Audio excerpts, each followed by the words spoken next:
सूरज दोपहर के आसमान में एक बड़ी ऊँघती हुई आंख जैसा लग रहा था। वो हमारे छोटे से घर के पर्दों से झांक रहा था और ठंडे पत्थर के फर्श पर सुनहरे पैटर्न बना रहा था। बाहर दुनिया शांत थी, यहाँ तक कि पक्षी भी आम और गुलमोहर के पेड़ों की छांव में आराम कर रहे थे। मेरी बहन प्रिया और मैं लिविंग रूम में मुलायम गलीचे पर बैठे थे। हमने अपने सारे गेम्स खेल लिए थे। हमने अपनी सारी कॉमिक्स पढ़ ली थी। लंबी गर्म गर्मी की दोपहर हमारे सामने एक आलसी खाली सड़क की तरह फैली हुई थी। करने के लिए कुछ भी रोमांचक नहीं था और बुरैयत का एहसास हवा की तरह भारी और गर्म हम पर छा गया था।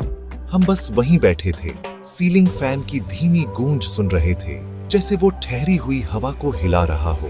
प्रिया ने एक लंबी नाटकीय आह भरी। मैं बहुत बहुत बोर हो गई हूँ, उसने कमरे से कहा, अपनी पीठ के बल लेटकर पंखे को घूरते हुए। काश कुछ जादुई हो जाए। मुझे भी वैसा ही महसूस हो रहा था।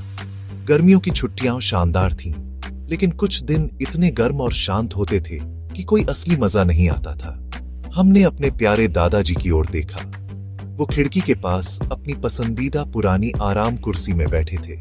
उनकी गोद में एक किताब रखी थी और उनके चेहरे पर एक हल्की मुस्कान थी। उन्हें हमारी आंखों में बोरियत दिख गई। उन्हें हमेशा पता होता था कि हम क्या सोच रहे हैं। वो पूरी दुनिया के सबसे अच्छे कहानीकार थे और उनकी कहानियां जादू और रोमांच से भरी होती थीं, जिससे सबसे शांत दोपहर भी खास लगने लगती थी। दादाजी, मैंने उम्मीद से भरी आवाज में पूछा, क्या आप हमें एक कहानी सुना सकते हैं? कोई भी कहानी नहीं, बल्कि एक नई कहानी, एक जादुई कहानी। प्रिया तुरंत उठ बैठी। उसकी आंखें उत्साह से चौड़ी और चमक रही थीं। हाँ दादाजी, एक रहस्य के बारे में कहानी, या एक छिपे हुए खजाने के बारे में, या एक बात करने वाले जानवर के बारे में। एक रहस्य, एक छिपा हुआ खजाना, एक बात करने वाला जानवर। दादाजी धीरे से हंसे। उनकी आंखें चमक उठी। उन्होंने अपनी किताब एक तरफ रखी और हमें पास आने का इशारा किया। हम तेजी से उनके पैरों के पास फर्श पर बैठ गए, रोमांच शुरू होने के लिए तैयार। उनका कहानियां सुनाने का एक खास तरीका था, जिससे आपको लगता था कि आप वही हैं, उस कहानी में जी रहे हैं जो वो अपने अद्भुत कोमल शब्दों से बुन रहे थे।